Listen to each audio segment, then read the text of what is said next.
우리는 벌써 올해 마지막 주일을 지키고 있습니다. 우리가 여호수아서를 연초부터 나누는 것은 가나안 땅에 들어가는 것이 이스라엘에게 새로운 일인 것처럼 우리에게 2026년을 살아가는 것이 새롭기 때문입니다. 또한 이스라엘 백성들이 새로운 땅, 가나안 땅에 들어가 살 수 있도록 하는 하나님의 방식이 있습니다.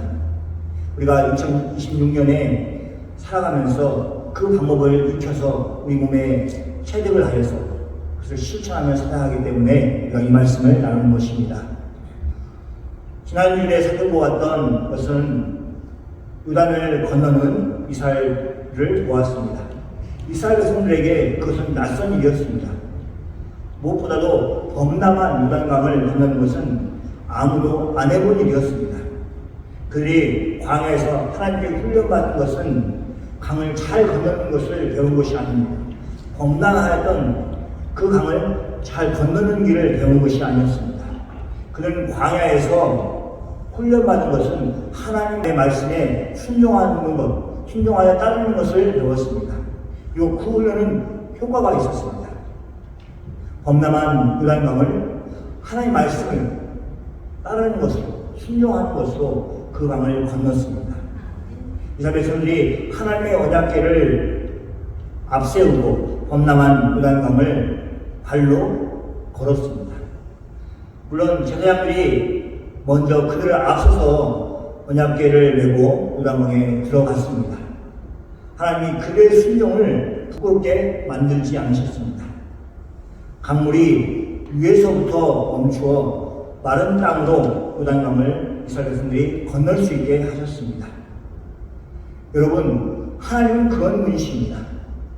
우리가 오늘도 믿음으로 순종하며 하는 일 가운데 하나님의 역사가 있습니다. 2026년에 하나님 안에서 믿음으로 살기를 결심하는 모든 분들에게 하나님은 절대로 부끄러움을 당하지 않도록 만들어 주실 것입니다. 오늘 본문 앞에서 중요한 일이 있었습니다. 크게 두 가지입니다. 첫째는 할례였습니다. 할례는 이스라엘 백성들에게 아주 중요한 일이었습니다. 하나님이 아브라함에게 명령하여서 그때부터 그 후손들이 다 할례를 행하였습니다. 그것은 하나님과 언약을 맺었다는 징표를 몸에 짊어지는 것이었습니다. 그런데 그것을 광야 생활 속에서 하지 못하였습니다.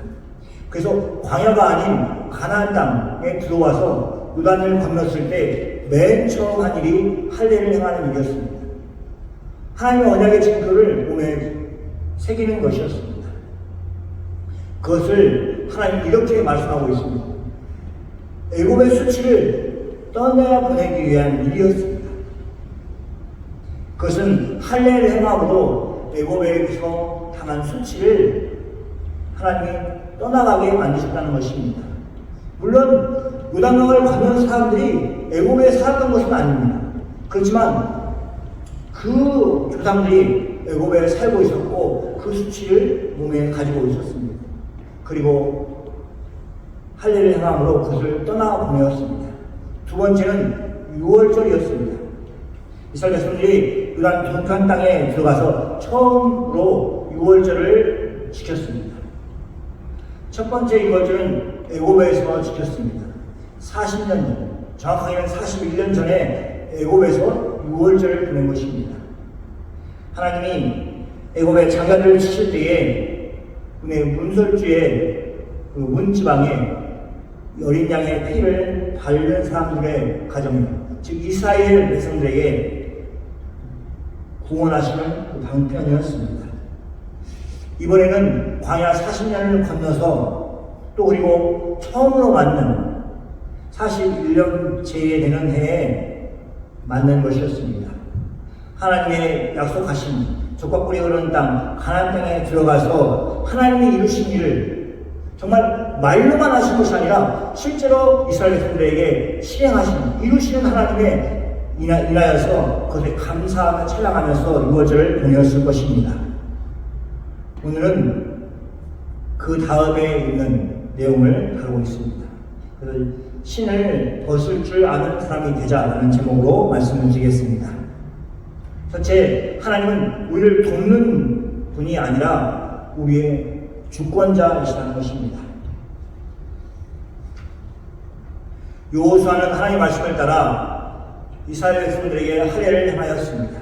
그리고 유월절을 지켰습니다. 유월절을 하나님의 말씀에 따라서 지키면서, 하나님 앞에서 지키면서 하나님이 이스라엘 백성들에게 약속하신 것처럼 가나안 땅에 들어가게 하신 것을 인하여서 함께 기뻐하였을 것입니다. 이스라엘은 축제를 벌였습니다. 절기 아닙니까?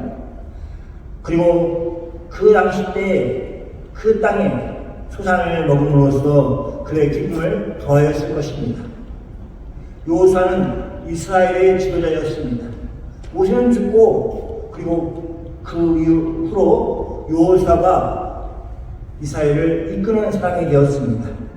하나님이 이스라엘을 어떻게 인도하실 것인가 많이 생각하지 않았겠습니까? 여호수아가 혼자 있을 때에 고민하지 않았겠습니까? 유월절과 무교절을 그런 절기를 다 마치고 나서 하나님이 이 백성을 어떻게 이끄실 것인가 고민하고 있었을 때에 여호수아는 무엇을 생각하고 있는지를 잘 보여주는 구절이 있습니다. 13절 말씀을 보면 여호수아가 여리고에 가까웠을 때에 눈을 들어 보았다고 얘기하고 있습니다. 그때 여호수아는 한 사람이 마주 오는 것을 보았습니다.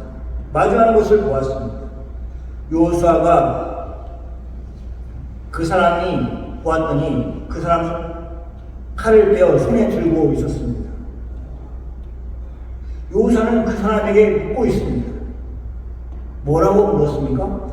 너는 우리를 위하느냐 우리의 적을 위하느냐?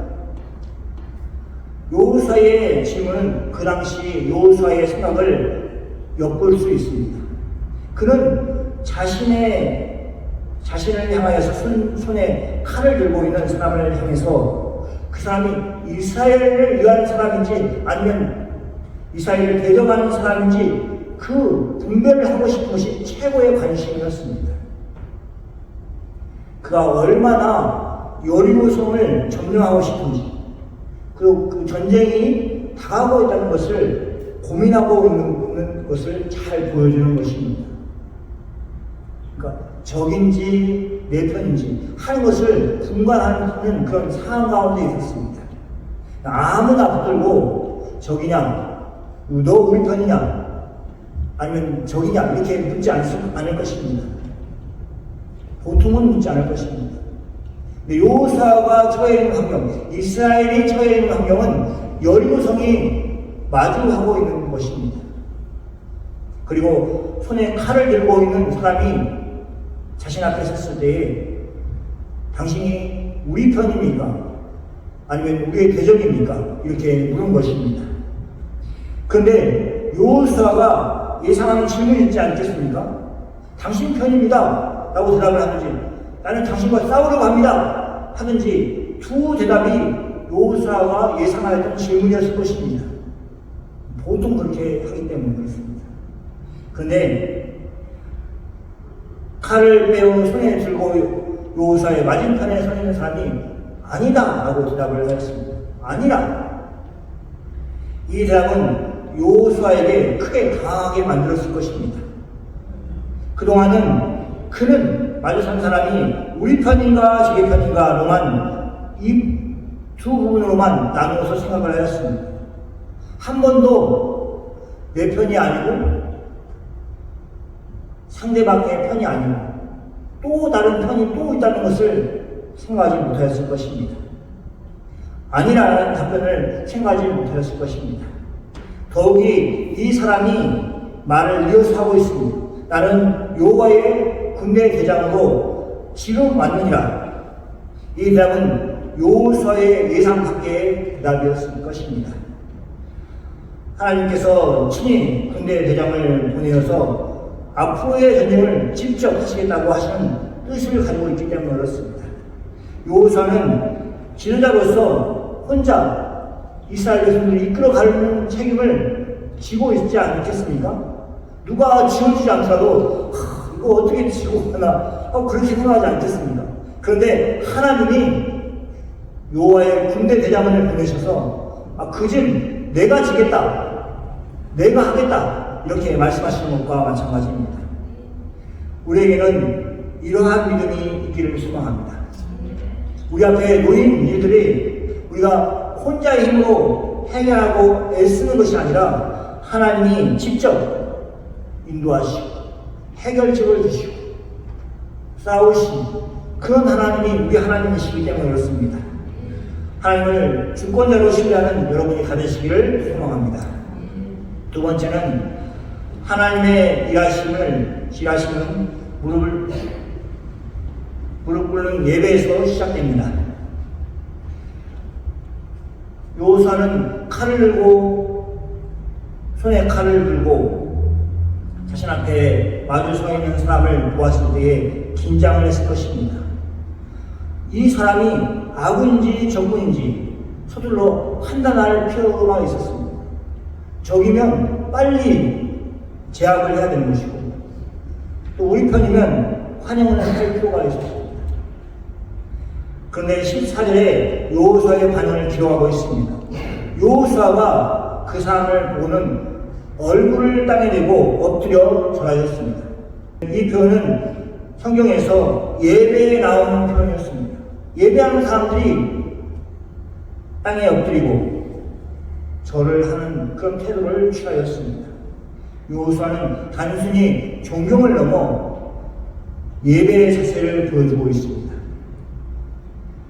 그럴 말에는 예배하는 자가 취해야 될 태도를 보여주고 있습니다. 저희는 자기 중심으로 판단하였습니다. 그래서 상대방에 대해서 너는 어느 편이냐, 우리를 위한 것이냐, 아니면 우리를 대적하는 사람이냐 라고 자기 중심적으로 물었습니다. 그런데 이제는 이렇게 말합니다. 내 주여 종에게 무슨 말씀을 하시려 하시나이까? 여호수아는 자신의 판단을 내려놓고 자신이 판단하는 위치의 사람이 아니라는 것을 깨닫고 판단을 받는 위치로 내려앉았습니다. 자신이 명령을 내는 위치가 아니라 오히려 그 명령을 듣는 사람의 위치로 종의 위치에 서 있는 사람이라는 것을 깨달았습니다. 여호수아가 얼마나 모세를 대신해서 이스라엘을 다스리라고 많은 명령을 했겠습니까? 그런데 자기는 여호수아는 이 사람 군대 대장을 만나자마자 자신의 위치를 알았습니다. 내가 명령을 내는 사람이 아니구나, 내가 말씀을 들어야 될 사람이구나, 그렇게 생각하였습니다. 우리가 그런 신앙이, 그런 믿음이 다 있기를 소망합니다. 막 성경을 읽으면서 이 말씀을 왜 이랬지? 이런 마음이 들 때 나는 말씀을 판단하는 위치가 아니라 하나님이 말씀을 통해서 나를 판단하는 거구나, 그런 생각이 드는 것이 믿음이 조금 작은 것입니다. 그런 사람들이 다 되기를 소망합니다. 하나님의 일하심은 이런 자세를 가진 사람으로부터 시작합니다. 예배하는 사람으로부터 시작합니다. 하나님을 먼저 예배할 때에 하나님이 역사하십니다. 옛날 시골에서 다닐 때에 시골에서 신앙생활을 하였던 사람들이 주위 사람들의 눈초리를 받았습니다. 그러면서 주의를 지켰습니다. 지금이야 주일에 다 쉬어서 주일에 뭐 하든지 상관을 별로 안 하고 또 주일날 예배를 드릴 수 있도록 자유로운 세상이 되었습니다. 그러나 조금만 관심을 가지고 뉴질랜드가 아닌, 한국이 아닌 다른 나라를 보면은 지금도 여전히 주일날 예배 드리는 것이 어려운 세상을 볼 수가 있습니다. 그런 나라들을 볼 수가 있습니다. 그러니까 옛날에 시골에서 주일 예배를 드리기 위해서 주일날 일을 하지 않고 정성껏 옷을 차려입고 교회에 나서는 모습은 믿지 않는 사람들에게, 시골 사람들에게 이상한 모습처럼 보였을 것입니다. 그것이 농한기에 바쁘지 않은 때에 일어났다면 그냥 관심은 덜 가졌을 것입니다.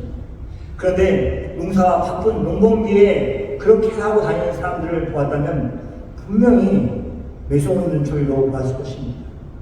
해야 할 일이 밭에, 논에 쌓여있는데 불구하고 내팽개치고 놀러 다니는 사람 취급을 받았을 것입니다. 그런데 그런 눈치와 어려움 속에서 주일 예배를 드렸던 사람들이 진정한 믿음을 가진 사람들입니다. 여호수아도 여호와의 군대 대장을 예배하고 있습니다. 그때가 정말 바쁜 때였습니다. 그때가 여리고 성이 눈앞에 보이는 때였습니다. 언제 밖으로 쳐들어와서 이스라엘을 칠 수 있는, 언제든지 칠 수 있는 그런 상황이었습니다. 그런데 여호수아가 군대장관 앞에서 얼굴을 땅에 대고 엎드려 절할 정도로 그렇게 하고 있는 모습을 볼 수 있습니다. 예배하였습니다.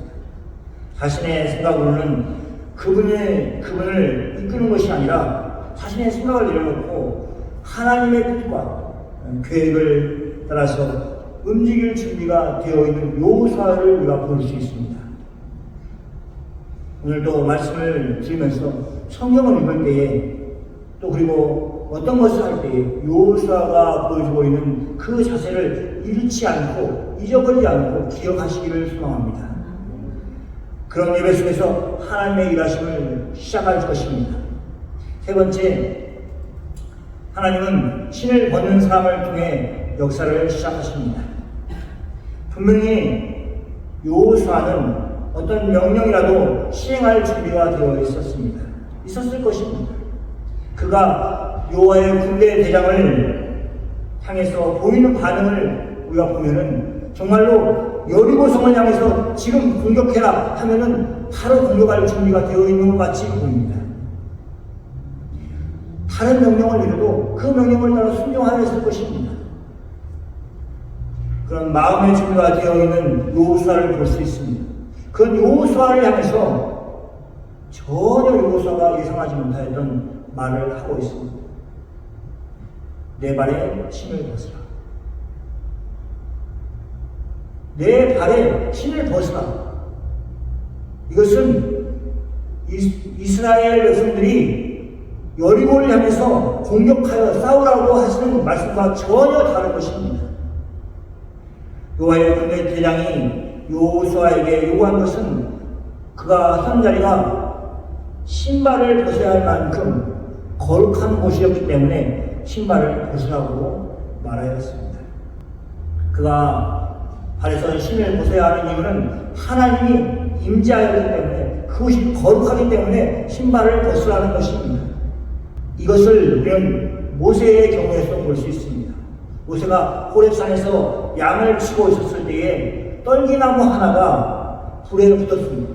그런데 불이 꺼지지 않고 계속 꺼지지 않고 탔습니다. 그래서 신기해서 가까이 가서 보았습니다. 그때 하나님이 모세에게 말씀하셨습니다. 신발을 벗으라. 내가 선 땅은 거룩한 땅이다. 이렇게 말씀하셨습니다. 모세가 섰던 땅, 신발을 벗어야만 했던 이유는 하나님이 임하셔서 거룩한 땅이 되었기 때문이고 여호수아도 마찬가지인 것입니다. 그는 자신을 향한 사람에게 아군인지 적군인지 확인하기 위한 그래서 질문하였던 전쟁터에 서 있습니다. 긴장을 하고 있는 상태에 있었습니다. 그런데 전쟁을 수행하는 사람들에게 하지 말아야 할 것이 있습니다. 발에서 신을 벗는 일이었습니다. 그것이 의미하는 것이 무엇입니까? 전쟁을 자신의 힘으로는 안 하겠다는 것을 선언하는 것입니다. 자신의 힘으로, 자신의 손으로 하지 않겠다는 고백이 있어야만 신발을 벗을 수 있는 것입니다. 신을 벗는 것은 전쟁의 주도권을 내려놓는 것입니다. 내가 하겠다는 생각을 내려놓는 것입니다. 전쟁의 주도권을 적에게 넘겨주는 행위가 아니라 전능하신 하나님께 드리는 행위였습니다. 우리가 신발을 벗으면, 신을 벗으면 꼭 상대방이 주는 것 같이 느낍니다. 나를 대적하는 사람들에게 기회를 주는 것처럼 생각합니다. 근데 하나님이 그렇게 말씀하셨을 때는 저기에 넘겨주기 위해서, 기회를 엿보기 위해서 그런 것이 아닙니다. 하나님 자신이 주도권을 가지고 이를 처리하겠다는 것입니다. 요사는 이미 여리고성을 공격할 준비가 되어 있었습니다. 그 공격할 준비가 되어 있다는 것을 어떻게 아냐? 요사가 발에 신을 벗었기 때문입니다. 성경은 그렇게 얘기하고 있습니다.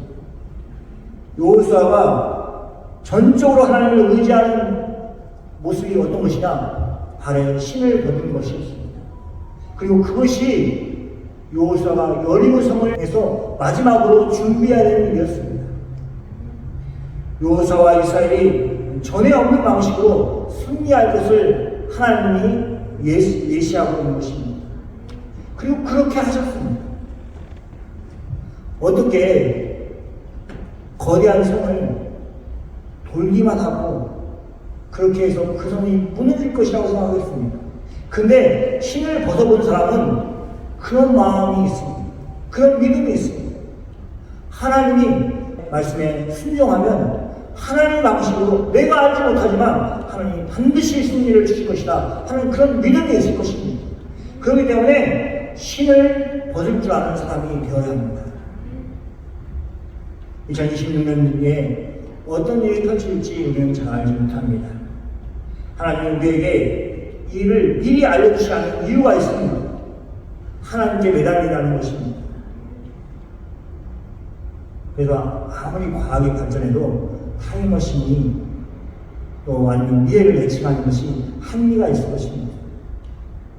저는 그렇게 생각합니다. 왜냐하면 하나님이 미래를 사람들에게 알려주지 않으려고 계획하셨기 때문에 그렇습니다. 그리고 그것이 우리에게 나쁜 것이 아니라 하나님을 의지하도록 그렇게 만드는 방식이십니다.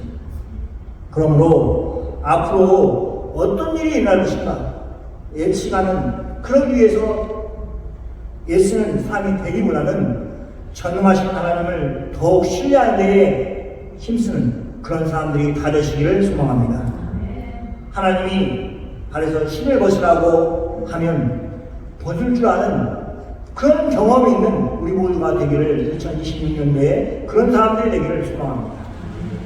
먼저 하나님 말씀에 순종하는 사람이 되기를 소망합니다. 하나님은 하나님을 예배하는 사람을 결코 외면하지 않으시고 반드시 그 사람을 통해서 일하실 것입니다. 그 복을 우리가 다 누리는 사람들이 되기를 축원합니다. 아멘.